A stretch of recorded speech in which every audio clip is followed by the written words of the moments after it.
Vaya que extrañamos a nuestros pastores, ¿verdad que sí, amados? Sí, se siente algo en la casa. Cuando los papás no están, algo pasa en la casa, ¿verdad? Hay algo, ahí yo sentía algo, me hacía falta algo.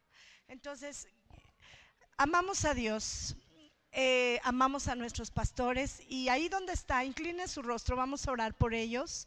Antes de orar, quiero decirle que nuestra hermana Betty fue nombrada parte del Comité Internacional, algunos de ustedes ya lo saben. Y para algunos, nosotros como que ya era algo dado, ¿verdad? Como que ya sabíamos que eso iba a pasar, porque Dios así lo había mostrado. Pero estamos agradecidos porque nuevamente, ¿verdad? Hay una evidencia de que Dios tiene algo especial para ellos y que también dentro de ellos vamos nosotros, amados hermanos. Vamos nosotros, somos parte de la iglesia y ellos son nuestros pastores. Debemos de sentirnos muy honrados por tenerlos como nuestros pastores. Oremos por ellos. Padre, en esta mañana te damos gracias por tu bondad y misericordia, por la vida de nuestro hermano pastor Marcelino Benítez y su esposa, Señor, Beatriz Romero. Muchas gracias, Señor. Oramos para que el Espíritu Santo venga sobre ellos, dándoles fortaleza, ánimo, reposo, nuevas fuerzas, Señor, una nueva unción sobre sus vidas, y que este tiempo, Señor, que ha sido de mucho y arduo trabajo, también, Señor, se vea en fruto. Que el fruto, Señor, de su trabajo sea, Señor, en este tiempo y visto por sus ojos. Los bendecimos, Señor, y en esta tarde quiero rogarte, Espíritu Santo, que tú habites en medio de nosotros, Señor. Sé tú hablando a tu pueblo, enseñándonos, Señor. Sé tú el maestro por excelencia. Espíritu Santo, ministranos, llénanos de tu presencia, de tu amor. Habla a tu pueblo, Señor. Habla a tu pueblo. Prepara los corazones, Señor, de aquellos que han de recibir el día de hoy una palabra fresca. Señor, aquellos que vienen con una necesidad, que tu Santo Espíritu responda, Señor, a esa necesidad y los sorprenda. Gracias porque tú nos amas, porque cuidas de nosotros y porque tu deseo, Padre, es habitar aquí en medio de nosotros. En el nombre de Jesús, toda la gloria y la honra a ti. Amén. Bueno, vamos por favor al libro de los Hechos, capítulo 15. Y sí le voy a pedir un favor. De verdad que está haciendo un poco de calor, o yo así me siento. Entonces, si usted tiene un poco de calor o se quiere descansar, yo no me enojo si usted se va a la parte de atrás y se para refrescarse. Si se siente muy cansado, yo le recomiendo que mejor se pare. ¿Por qué? Porque a veces la palabra no llega a nosotros porque estamos cansados, estamos con sueño. Y la palabra, hermanos, la palabra de Dios es la que nos edifica, la que nos alimenta, la que nos fortalece. Voy a tratar de ser breve, pero quiero decirle que el Señor me dio una palabra de estudio. La palabra que voy a enseñar y a predicar hoy es una palabra extensa. Así que tome su Biblia, saque su bolígrafo, si trae un cuaderno, anote. ¿Por qué, hermanos? Porque a veces Dios tiene que hacer cosas en la iglesia, pero las hace después de que nos enseña.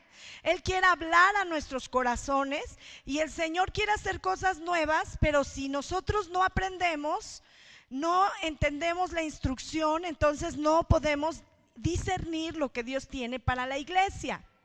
¿Cuántos de ustedes saben que el Señor Jesús antes de irse dijo: no los dejaré huérfanos, les dejaré a mi Espíritu Santo para que Él les recuerde todas las cosas que yo les he enseñado? Amén. ¿Cuántos conocen ese versículo? Amén.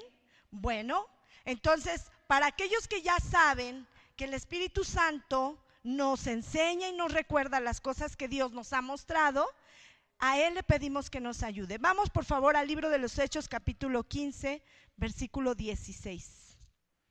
Dice la palabra de Dios en el nombre del Padre, del Hijo y del Espíritu Santo.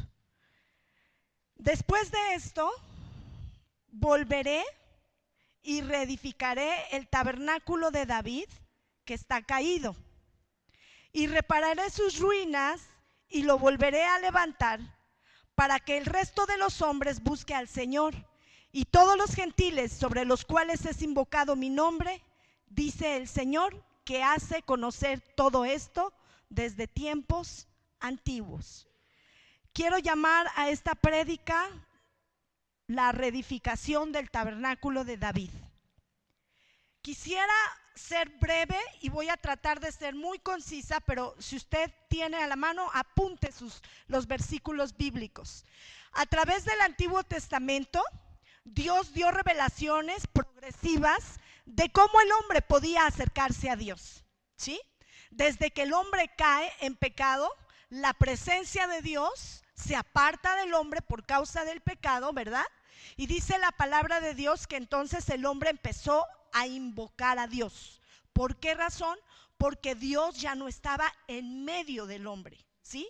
Dios había colocado al hombre en un huerto donde el Señor se comunicaba con él personalmente y le hablaba de cara a cara, hablaba. Quizás no, Adán no veía a Dios físicamente, pero sí lo oía audiblemente, ¿ok? Entonces, cuando Adán pecó y la mujer pecaron, esa comunicación se rompió. Por lo tanto, dice la palabra en Génesis capítulo 4, versículo 26, dice de esta forma: y a Set también le nació un hijo y llamó su nombre Enos. Entonces los hombres comenzaron a invocar el nombre de Jesús. Gracias, Magda. Vemos aquí un ejemplo de cómo el hombre intenta restaurar la comunicación con Dios. Y dice que Set, hijo de Adán, tuvo un hijo que se llamó Enos. Después del nacimiento de Enos, entonces el hombre intentó invocar a Dios. ¿Sabe usted que hay algunas iglesias que invocan a Dios? No se han dado cuenta que Dios está en medio de ellos. Incluso he escuchado pastores y líderes decir: invoquemos el nombre del Señor, cuando el Espíritu dice: yo moro en medio de ustedes, ¿sí? Fíjese cómo es un error. Tenemos que estar bien atentos, porque nosotros no invocamos a Dios, porque Dios está en medio de nosotros, ¿sí? Es un privilegio. Ahora, los hombres empezaron a invocar el nombre del Señor. Ahí tenemos el ejemplo de Abraham en Génesis 12, capítulos 12, versículos 7 y 8. Cómo Abraham construye un altar para invocar a Dios. Y dice ahí Génesis 12, 7 al 8, dice: apareció Jehová a Abraham y le dijo: a tu descendencia daré esta tierra. Y edificó allí un altar a Jehová, quien le había aparecido. Luego se pasó de ahí a un monte al oriente de Betel y plantó su tienda, teniendo a Betel al occidente y ahí al norte. Y edificó allí altar a Jehová e invocó el nombre de Jehová. Fíjese, nuevamente vemos ahí otra forma como el hombre buscó a Dios. Y esta vez hizo algo diferente, ¿sí? ¿Cómo lo invocó? A través de un altar. Levantó un altar. ¿Para qué servían los altares? Los altares estaban Dios había instruido que los altares no debían de ser labrados o grabados en tierra. Simplemente eran piedras acumuladas unas sobre otras, ¿sí? Y no había, en el altar no había otro artículo u otra cosa que fuera especial. Simplemente eran piedras, montículos de piedras. Por eso en la historia, si usted se va a la arqueología, muchas a veces personas dicen: bueno, ¿y estas piedras qué? ¿No? Por ejemplo, hablando de la historia de Abraham, se ven unas piedras ahí y nadie las toca, es un monumento. ¿Por qué? Justamente se dice que es un altar, el altar que Abraham levantó para sacrificar a Isaac. Bueno, nuevamente, como generación de generación a generación se fue transmitiendo esta enseñanza, Abraham enseñó a su hijo Isaac. E Isaac volvió a hacer lo mismo. leamos Génesis 26, 24. Dice la palabra de Dios: y se le apareció Jehová aquella noche y le dijo. Génesis 26, 24, porque sigo escuchando hojas de Biblia. Génesis 26, 24.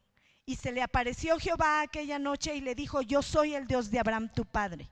No temas, porque yo estoy contigo, y te bendeciré y te multiplicaré tu descendencia por amor de Abraham mi siervo. Y el 25 dice ahí: y edificó allí un altar e invocó el nombre de Jehová. La manera de acercarse a Dios era mediante sacrificios de sangre, presentando un animal sin defecto para ser sacrificado en estos altares. Hasta ahí todos estamos entendidos con esto. Todos sabíamos esto, conocíamos esto. Entendemos entonces que desde el momento que el hombre pecó, la única manera de acercarse a Dios era a través de un sacrificio, a través de invocar al Señor para que el Señor viniera y consumiera ese sacrificio, o al menos lo mirara. No todos los sacrificios eran consumidos, solamente en algunos casos el Señor se hacía presente, y dice la palabra que incluso, ¿verdad?, llegó a consumir el holocausto. Un fuego de Dios lo quemó el holocausto y fue presentado al Señor. Usted se da cuenta cómo el hombre fue transmitiendo de generación a generación esa enseñanza. Pero al pasar el tiempo y cuando Dios constituye al pueblo de Israel y levanta a Abraham, le da unas instrucciones precisas sobre la constitución de lo que es el pueblo y la nación de Israel. Desde ahí se levanta un profeta, un hombre de Dios, Moisés, y Dios le da una instrucción precisa del lugar a donde Moisés tenía que preparar para que el Señor se hiciera presente. Y todos conocemos el tabernáculo de Moisés. ¿Hasta ahí todos estamos de acuerdo? Amén. En el tabernáculo de Moisés, todos ustedes saben que era una tienda no muy grande, era una tienda pequeña, ¿sí? De dimensiones más o menos entre 300 y 600 metros cuadrados, ¿sí? Donde estaba dividido en tres partes importantes: el atrio, ¿sí?, el lugar santo y el lugar santísimo. Y en esas tres áreas no todos los hombres podían entrar a ese lugar, ¿sí? Especialmente las únicas personas que accesaban al tabernáculo eran los sacerdotes, y algunas personas podían llegar hasta el atrio, ¿sí?, personas comunes del pueblo, pero finalmente solo los sacerdotes entraban al tabernáculo de Moisés. Y en el tabernáculo habían ciertos muebles, ¿sí? La intención no es extenderme en todo esto, pero sí es que usted tenga una semblanza de cómo estaba y cuál era la función del tabernáculo. Vamos por favor a leer lo que dice Éxodo capítulo 25, versículo 8 y 9.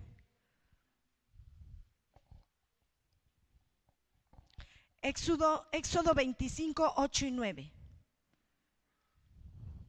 Una voz de trompeta, varón, que nos quiera ayudar a leer, por favor.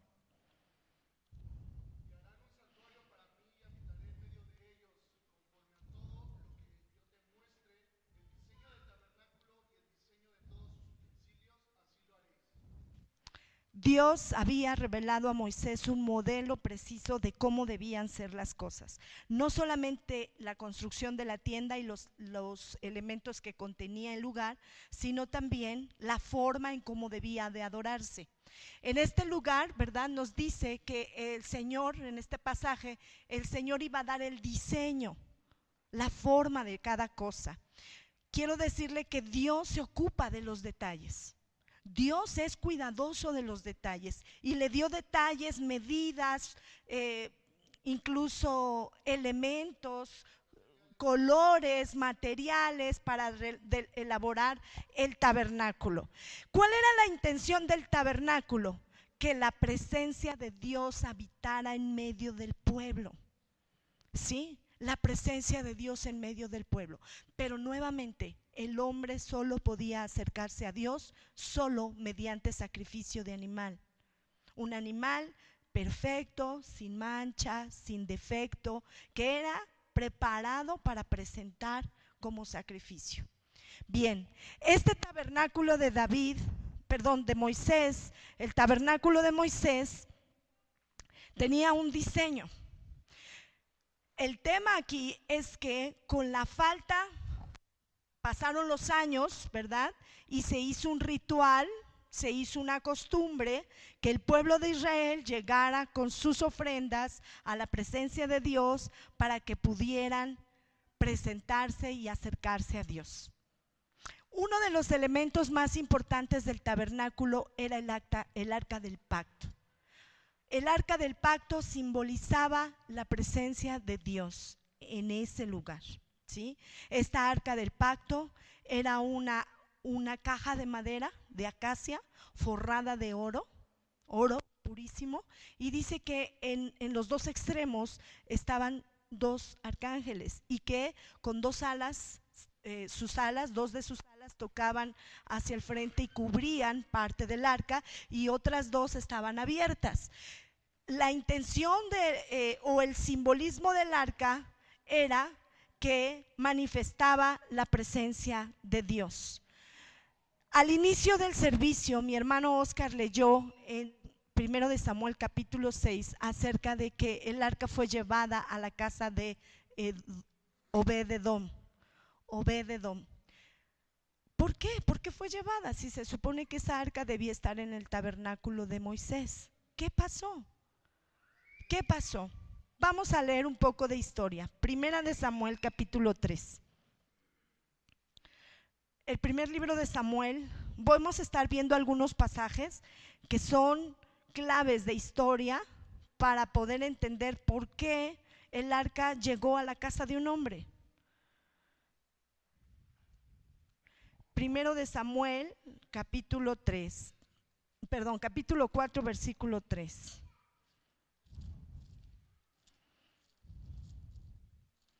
Dice la palabra de Dios: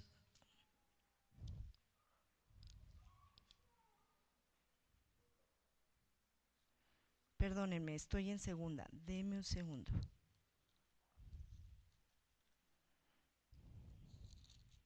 Ahora sí, dice 1 Samuel 4:3, dice: cuando volvió el pueblo al campamento, los ancianos de Israel dijeron: ¿por qué nos ha herido hoy Jehová delante de los filisteos? Traigamos a nosotros de Silo el arca del pacto de Jehová, para que viniendo entre nosotros nos salve de la mano de nuestros enemigos. Y envió el pueblo a Silo y trajeron de allá el arca del pacto de Jehová de los ejércitos, que moraba entre los querubines. Y los dos hijos de Elí, Ofni y Fines, estaban ahí con el arca del pacto de Dios. ¿Qué sucedía en ese momento? El pueblo de Israel había sido sitiado, había sido provocado a guerra por los filisteos, y entonces ya habían salido una vez a batalla, pero les habían ganado. ¿Por qué razón el pueblo de Israel se había expuesto a una derrota? Porque lamentablemente la presencia de Dios ya no estaba entre ellos. Ellos dejaron de honrar a Dios, dejaron de temer a Dios, se acostumbraron a ver el tabernáculo como parte de un accesorio más del pueblo, ¿sí? Y entonces ellos dijeron como superstición: traigamos el arca, saquen el arca, tráiganla aquí, para que estando aquí nos dé la victoria. Qué lamentable fue, porque cuando ellos trajeron el arca, volvieron a perder, les robaron el arca. Los mismos filisteos se llevaron el arca y se la llevaron. Pero déjenme decirles antes que cuando estaban en batalla, los filisteos, al oír que el arca de Dios iba a ser traída, ellos empezaron a temblar y tuvieron temor y dijeron: ¿quién nos librará de estos grandes dioses? Aquellos dioses que pusieron a pensar a Egipto, ¿no? Porque ellos habían escuchado de los milagros que había hecho Dios para liberar a su pueblo de Israel de la esclavitud de Egipto. ¿Tenían más temor los filisteos que el mismo pueblo de Israel. El pueblo de Israel se había acostumbrado a ver los milagros, se había acostumbrado a ver la presencia de Dios, a que bajara la nube, a que estuviera la llama de fuego durante la noche para calentarles. Eso ya era algo común para ellos. Y lamentablemente la falta de temor, la falta de ese espíritu de adoración en ellos hizo que el arca solamente fuera tomada como algo, un fetichismo, como un amuleto. Cuando Dios se dio cuenta, el Señor, no es que Dios estuviera contenido en el arca, simplemente a veces Dios utiliza cosas simbólicamente para hacerse presente, pero no es que Dios cupiera en esa arca, ¿sí? Simplemente era la promesa, el pacto de Dios, que Él iba a estar en medio de ellos. Pero ¿qué pasó? Nuevamente el pueblo se olvidó, dejó su temor. Vamos al versículo 10 de ese mismo capítulo y el 11. Dice aquí: pelearon pues los filisteos e Israel fue vencido, y huyeron cada cual a su tienda, y fue hecha grande mortandad, pues cayeron de Israel 30,000 hombres de a pie, y el arca de Dios fue tomada, y muertos los dos hijos de Elí, Ofni y Fines. Versículo 22. Dijo pues: traspasada es la gloria de Israel, porque ha sido tomada el arca de Dios. Dice una palabra clave: traspasada ha sido la gloria de Israel. Quiero decirle, cuando el pueblo de Israel no entendió que se habían olvidado del temor reverente a Dios, lo único que pasó fue que la gloria de Dios fue traspasado a otro lugar, ¿sí? ¿Y qué pasó cuando el arca llegó a la tierra de los filisteos? Solamente estuvo ahí por 7 meses, no pudo estar más tiempo ahí.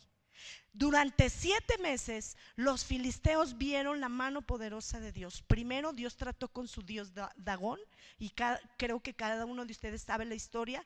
Cuando fue puesta el arca frente a Dagón, Dagón se presentó al día siguiente sin piernas ni manos y postrado ante el arca, ¿sí? Después los filisteos empezaron a recibir juicios de Dios, y entre esos juicios habían grandes tumores en ellos. Y ellos se dieron cuenta que aquello que ellos habían visto como una bendición, para ellos era un juicio de Dios. Y tuvieron miedo y dijeron: ¿y ahora qué hacemos? Durante 7 meses el pueblo de Israel no peleó por el arca. Estuvo derrotado. Aunque Dios siguió haciendo juicios en medio de los filisteos, Israel no se supo nada. Seguramente todos estaban consternados, confundidos. ¿Qué pasó? La gloria de Dios ha sido traspasada a los filisteos. ¿Cómo? Si Dios nos dijo que no nos iba a dejar, que su presencia iba a estar con nosotros y que nosotros íbamos a poder vencer a nuestros enemigos. ¿Cómo es que ahora la gloria de Dios fue traspasada a nuestros enemigos? Sin saber ellos que estaban siendo juzgados los filisteos. Vamos ahí más adelante al libro de Samuel, primer libro de Samuel, capítulo 6, versículo 1. Dice el capítulo 6, versículo 1: estuvo el arca de Jehová en la tierra de los filisteos 7 meses. Entonces los filisteos, llamando a los sacerdotes y adivinos, preguntaron: ¿qué haremos del arca de Jehová? Hacednos saber de qué manera la hemos de devolver a enviar a su lugar. Dios no necesita que nosotros peleemos por Él.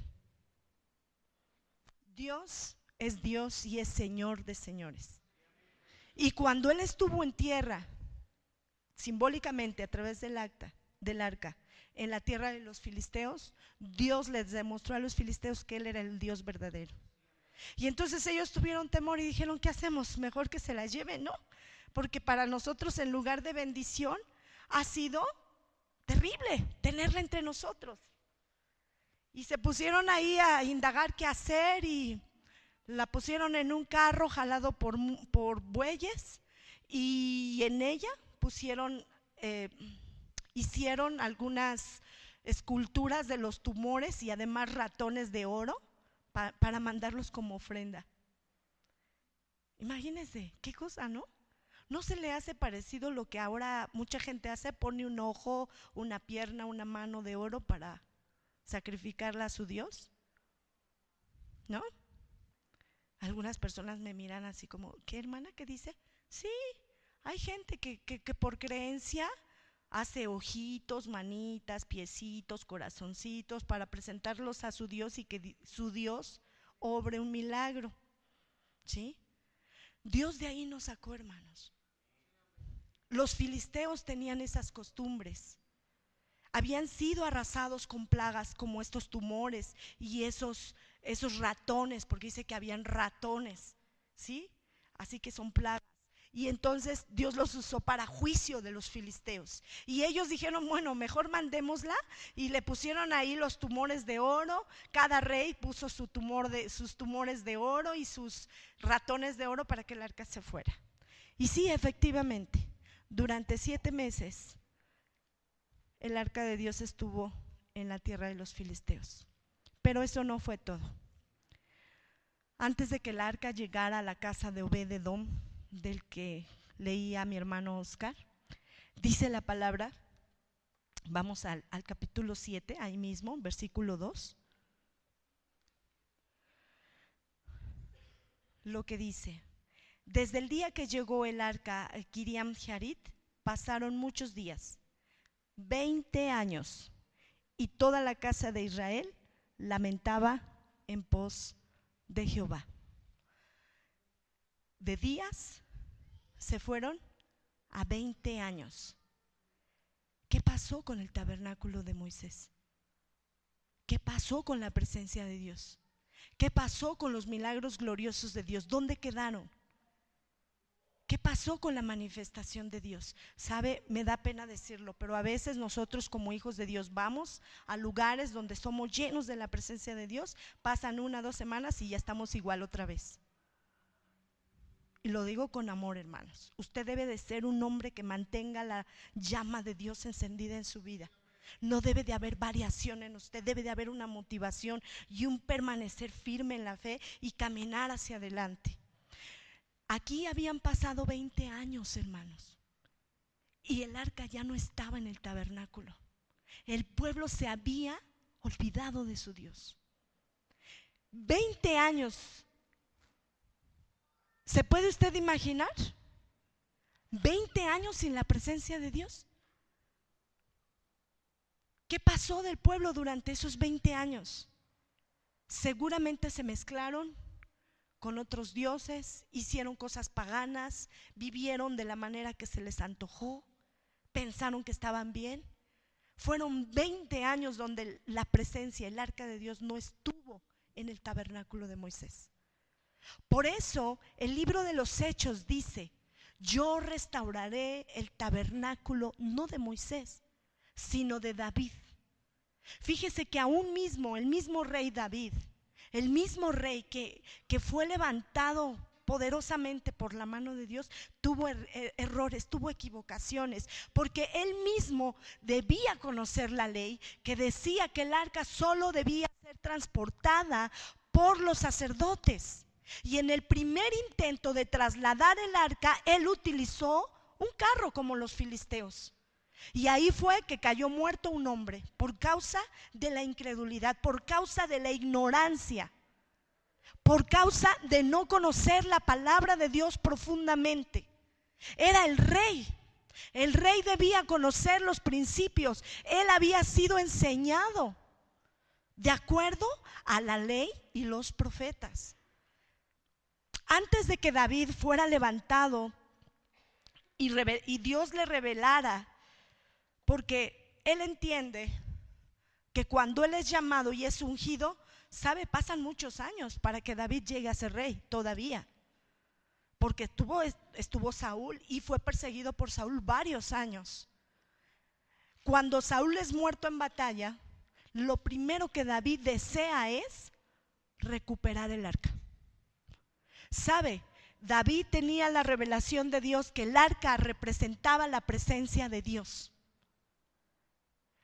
Si nosotros hemos tenido ahora la revelación de Dios, que el Espíritu Santo es su presencia entre nosotros, hermanos, amados, abracemos su presencia, abracemos al Santo Espíritu. No porque no están nuestros amados pastores, usted no tenga un corazón de fuego para derramar su corazón delante del Señor, porque nosotros seguimos a Dios. Amamos a nuestros pastores, pero nosotros seguimos a Dios.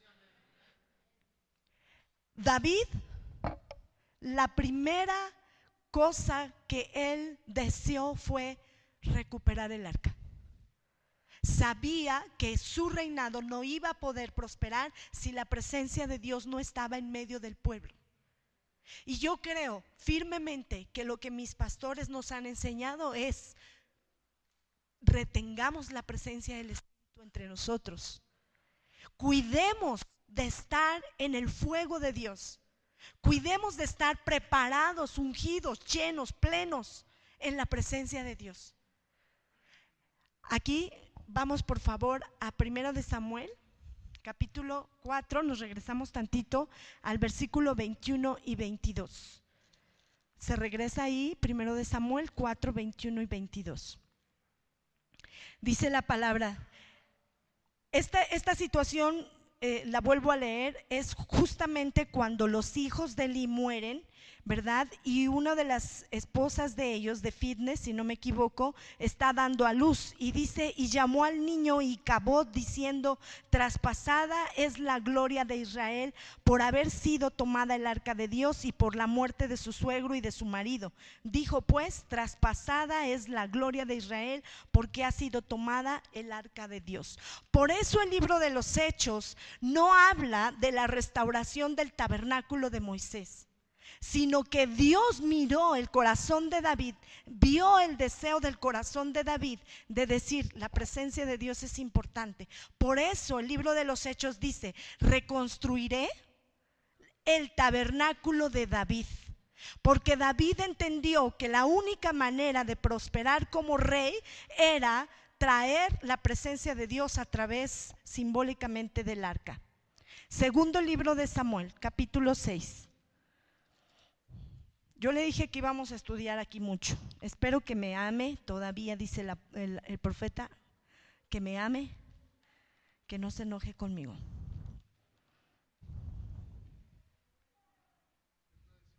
Segunda de Samuel, capítulo 6, versículo 17 al 19. Dice la palabra de Dios: metieron pues el arca de Jehová y la pusieron en su lugar en medio de una tienda que David le había levantado. Y sacrificó David holocaustos y ofrendas de paz delante de Jehová. Y cuando David había acabado de ofrecer los holocaustos y ofrendas de paz, bendijo al pueblo en el nombre de Jehová de los ejércitos, y repartió a todo el pueblo y a toda la multitud de Israel, así hombres como a mujeres, a cada uno un pan, un pedazo de carne, una torta de pasas, y se fue todo el pueblo, cada uno a su casa. Fíjese qué interesante. David recuperó el arca. Sabemos, Oscar leyó un pasaje que antecedió a esto, cuando el arca fue llevada a la casa de Obed-edom, ¿sí?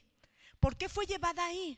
¿Por qué no la llevaron directamente a Gabaón, donde estaba el tabernáculo? ¿Por qué? Porque se había perdido, hermanos, la importancia de la presencia de Dios. Se habían extraviado. Las cosas de Dios ya no tenían para ellos importancia. Pero fíjese lo que hace David. David no la lleva al tabernáculo de Moisés. Dice que David le preparó una tienda. ¿No cree usted que David fue un reformador? Iba en contra de la ley de Moisés. Si el tabernáculo era el lugar donde debía estar el arca, ¿por qué David tuvo ese arrebato de crear una tienda? Y Dios no estuvo en contra. ¿Sabe por qué? Porque Dios se había hastiado de la religiosidad de Israel. Ya estaba harto el Señor de que le presentaran las ofrendas, los sacrificios y todo el tiempo haciendo el mismo ritual y llegaran a la misma hora y se fueran a la misma hora y tomaran su tiempo y cada uno hiciera sus turnos. Dios ya se había cansado de eso. Fíjese la bondad de Dios, porque ahí no había un lugar santo y un lugar santísimo, simplemente era una tienda, punto. Pero el discernimiento de un hombre dijo: yo quiero la presencia de Dios. Y sabe, en lugar de llevarla a Gabaón directamente donde estaba el tabernáculo, la trajeron a la ciudad de David, al monte de Sión.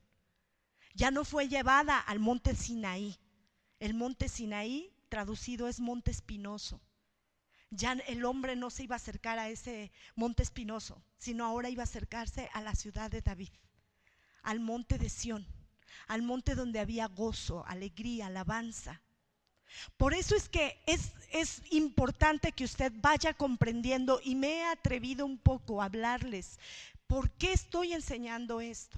Porque hasta que nosotros, los levitas, los hermanos que tocan, las hermanas que danzan, los niños que cantan, la congregación que adora, hasta que no entendamos qué significa la restauración del tabernáculo de David, no vamos a discernir qué estamos haciendo.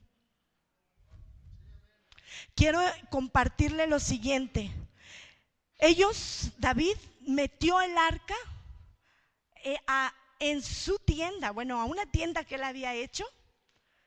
Levantó sacrificios y holocaustos cuando la ley decía que solo había un lugar de sacrificio y solo había un lugar de holocausto. Y solo los sacerdotes podían hacerlo. ¿Sabe qué nos están diciendo? Dice el Señor: tú eres real sacerdocio, nación santa, pueblo escogido por Dios. Ya el Señor nos estaba dando la libertad a través simbólicamente de David de decirnos: tú puedes entrar a la presencia, tú puedes tener mi presencia, tú puedes tener el arca, tú puedes estar conmigo. Había un niño que disfrutó la presencia de Dios, que fue Samuel, y la segunda persona, David. Mire, a mí se me pone la piel de gallina solo de sentir lo que le estoy diciendo. Cuando nosotros entendemos, amados hermanos, el desear la presencia de Dios, Dios honra eso. Dios honra eso. David tuvo tiempo ahí y dice que él presentó holocaustos, presentó ofrendas, y cuando dice que él había acabado ya de todo, no solo eso, compartió con el pueblo lo que él tenía. Lo que se había sacrificado se compartió en el pueblo. ¿Sabe qué significa eso? Él les estaba dando simbólicamente, hermanos, el pan, figura de lo que Cristo venía a hacer a la tierra. Amén. Ahí vemos el tipo de Cristo en David, compartiendo la mesa con su pueblo. Porque ¿qué rey se había visto? ¿Qué rey se había oído que llamara a su pueblo y comer con ellos lo que ellos comían? No, la mesa de los reyes era de los reyes, hermanos. Pero la Biblia nos dice que a nosotros nos ha sentado a su mesa. Amén. Entonces entienda lo que el Señor le está diciendo. El Señor le ha vestido como un rey, le ha dado el privilegio de recibir su presencia, le ha dado el gozo de decir: venga, Señor, yo quiero entrar a tu presencia. No quiere decir que ya no se hicieron más sacrificios, se siguieron haciendo, pero quiero decirle que entonces Dios miró el corazón de David y hubo grandes reformas en todo lo que David hizo. Grandes reformas, porque una de las reformas que él había hecho, hermanos, empezó a levantar hombres, empezó a levantar nuevos ministerios. Y esto es lo que nos interesa. Solo quiero leer lo que escribí aquí. Dice: habían dos tabernáculos. Qué tremendo, ¿no? Habían dos tabernáculos, uno en Gabaón, otro en Sión. Solo que uno tenía la presencia de Dios y el otro no. Vamos a leerlo. Primero de Crónicas, capítulo 21.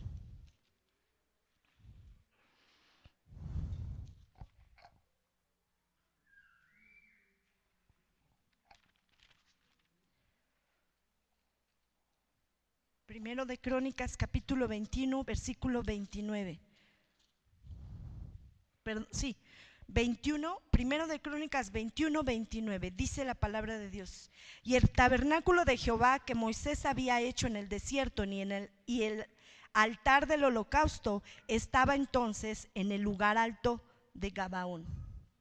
No miento, eso es lo que dice la palabra, ¿sí? Estoy hablando, hermanos, se dice, cuando leemos esta parte de reedificaré el tabernáculo caído de David, se dice bien fácil, pero ya cuando empezamos a entrar, a entender, a comprender lo que Dios estaba haciendo, uno se queda sorprendido.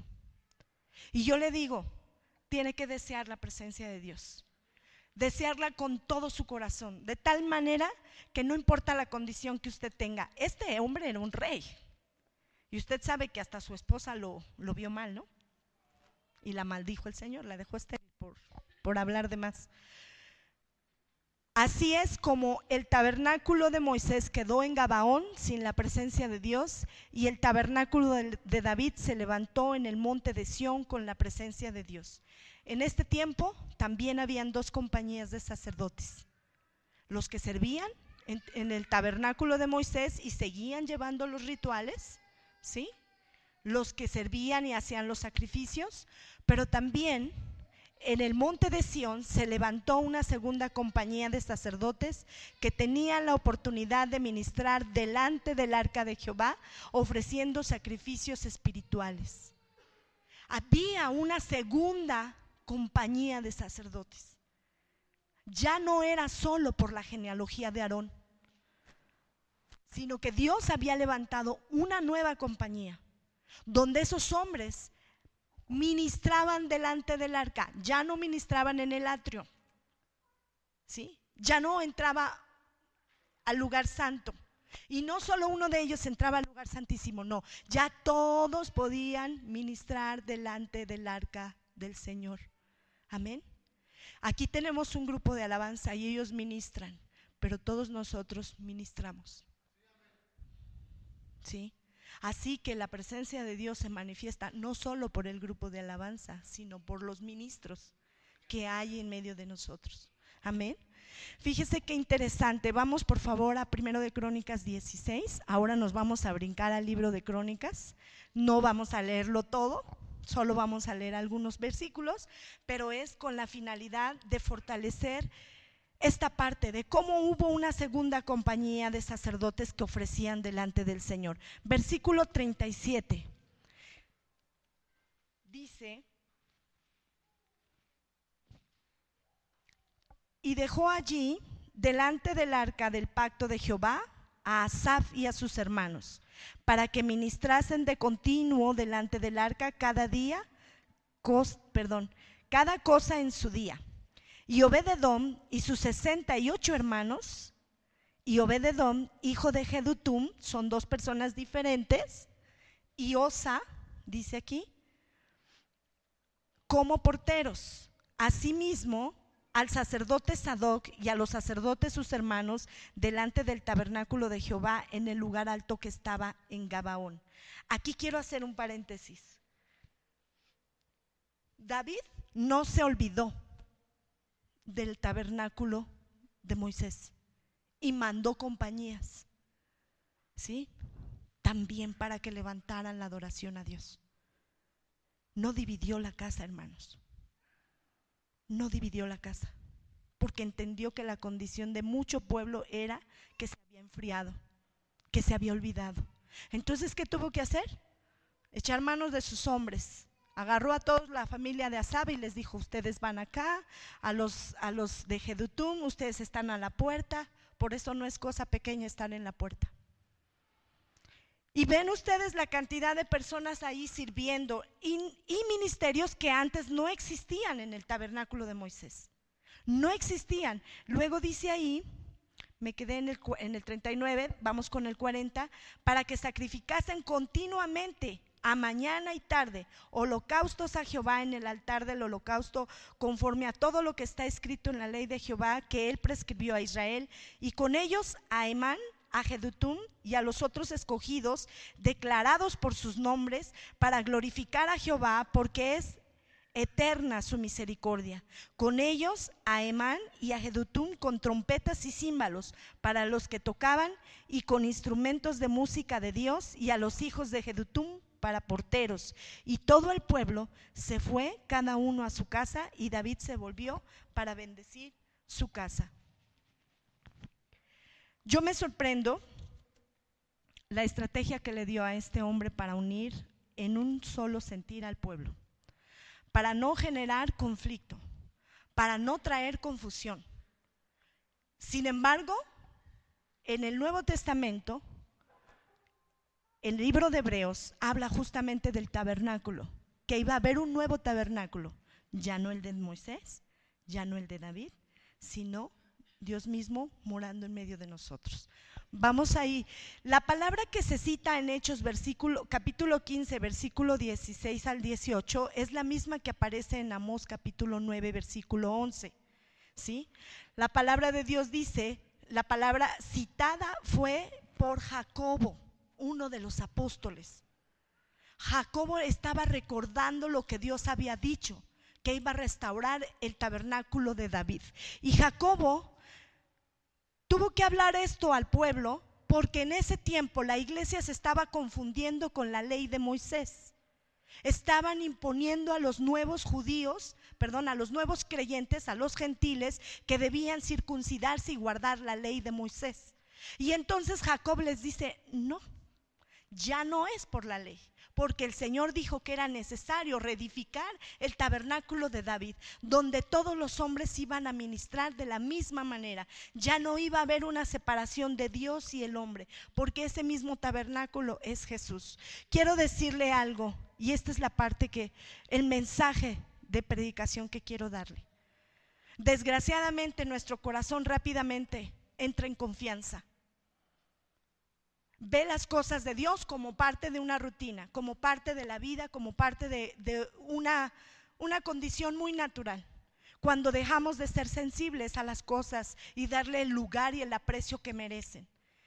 Lamentablemente el hombre intenta satisfacer esa necesidad de Dios y sustituye el lugar que le corresponde a él. ¿Sabe cómo lo sustituye? Haciendo sus propios ritos, haciendo sus propias formas de adoración, ¿verdad? Haciendo sus penitencias y acercarse a la iglesia antes de acercarse a Dios. ¿Me escuchó bien? A veces nos acercamos a la iglesia pensando que nos estamos acercando a Dios. Y yo quiero insistirle, amado hermano, con venir a la iglesia no es suficiente. Usted tiene que acercarse a Dios, al Dios vivo. Nosotros estamos en tiempos difíciles. Yo quiero decirle, a mí me impacta la condición de mi país. Me duele ver la condición de mi país. Y yo digo, Señor, ¿qué me hace falta para hacer más? ¿Qué debo hacer para ganar a más? ¿Qué tengo que hacer para salir de mi comodidad y poder buscar a otras personas que te conozcan, que te escuchen?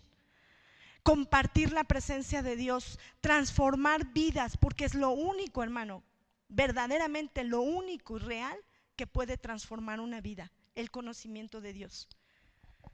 Los tiempos de la restauración del tabernáculo de David significan cambiar nuestro enfoque, no solo de recibir a Dios, porque aquí todos recibimos de Dios. Cuando venimos a la iglesia, todos recibimos.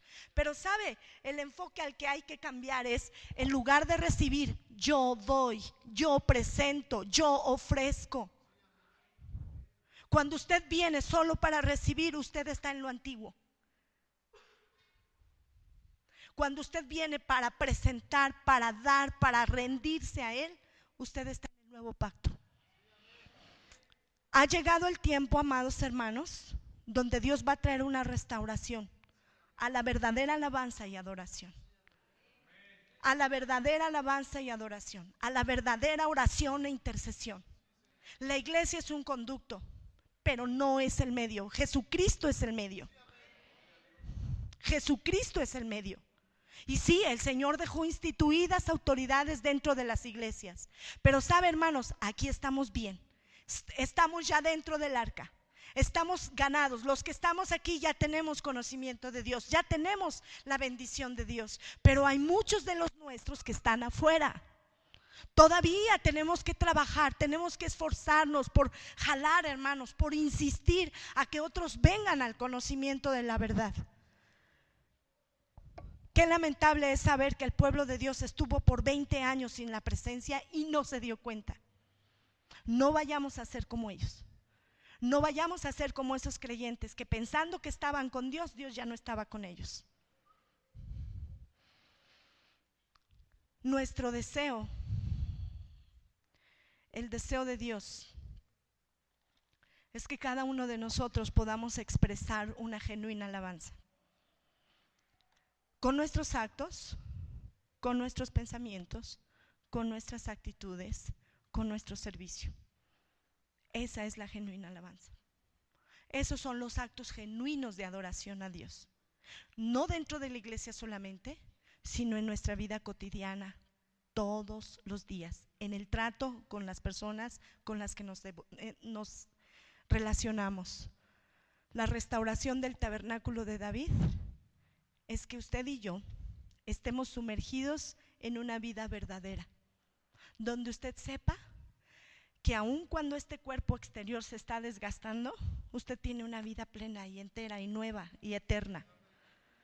Aunque este cuerpo se duela y usted se sienta un poco más cansado, usted sepa que vienen tiempos mejores.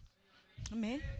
La palabra de Dios nos insta a que la restauración que Dios busca en este tiempo es levantar hombres con una fe genuina, que pueda tener una fuerza sobrenatural para vencer los obstáculos.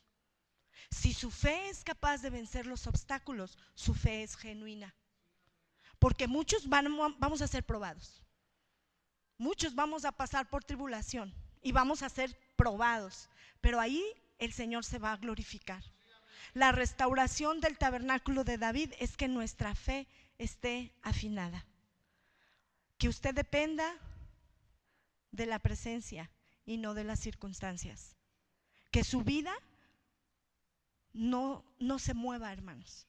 Que podamos tomarnos del único Dios que no se mueve, del único Dios que permanece eternamente, para que su fe no sea movida. Y termino con este versículo, Apocalipsis 21:3. Si pueden ayudarme el grupo de alabanza, por favor. Apocalipsis 21:3.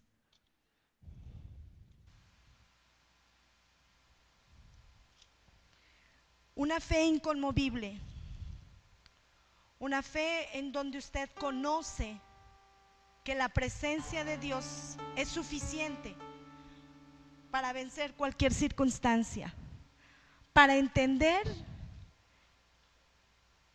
que el tabernáculo de Dios está aquí en medio de nosotros. Apocalipsis 21:3 dice: y oí una gran voz del cielo que decía: he aquí el tabernáculo de Dios con los hombres, y Él morará con ellos, y ellos serán su pueblo, y Dios mismo estará con ellos como su Dios. Póngase de pie, vamos a adorar al Señor. Este es el tiempo de adoración.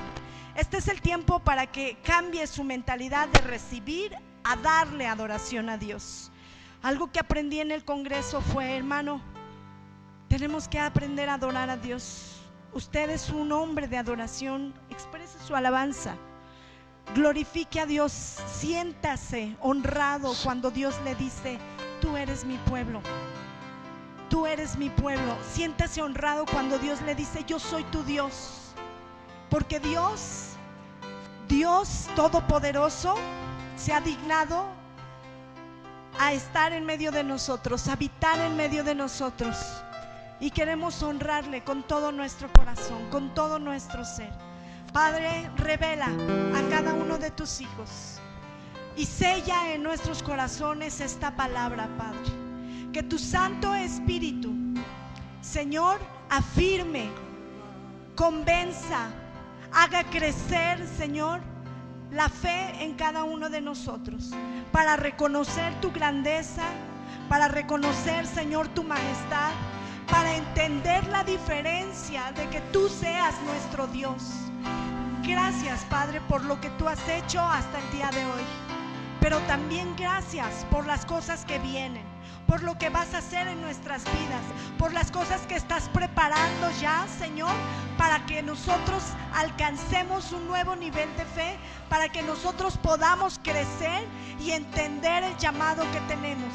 Señor, ahora no has hecho excepción de personas.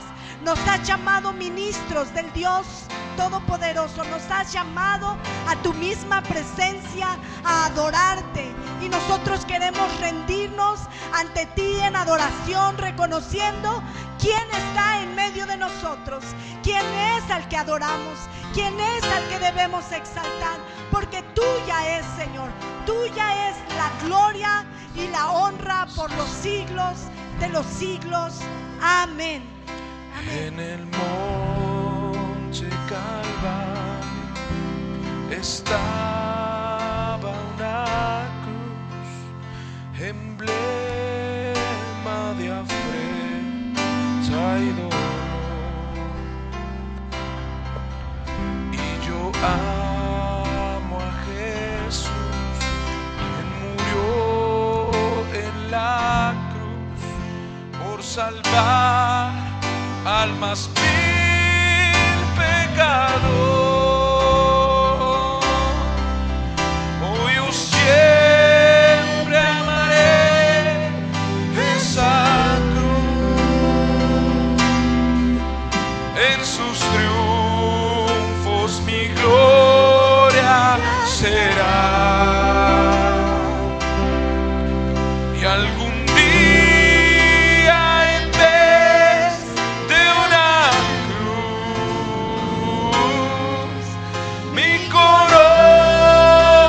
Jesús me dará, aunque el mundo desprecie la cruz de Jesús, para mí tiene suma atracción, pues en ella llevo el Cordero de Dios, mi pecado y mi condenación.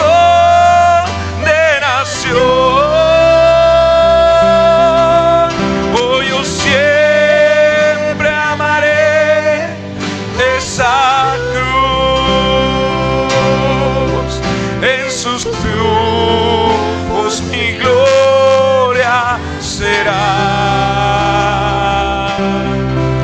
Y algún día en vez de una cruz, mi corona Jesús me dará. Hoy yo siempre amaré esa cruz, en sus triunfos mi gloria será. Y algún día en vez de una cruz, mi corona Jesús me dará. Levanta tu voz. Hoy yo siempre amaré esa cruz, en sus triunfos mi gloria será. Y algún día en vez de una cruz, mi corona Jesús me dará. Y algún día en vez de una cruz, mi corona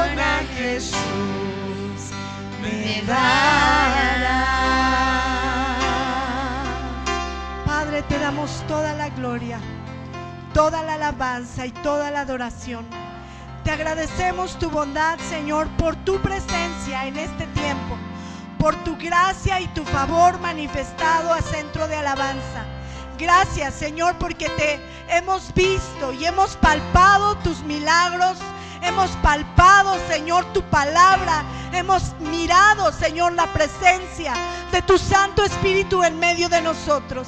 Señor, te honramos, te honramos, te honramos y reconocemos que tú eres el único Dios verdadero, el que merece toda la gloria, toda la alabanza y todo el honor.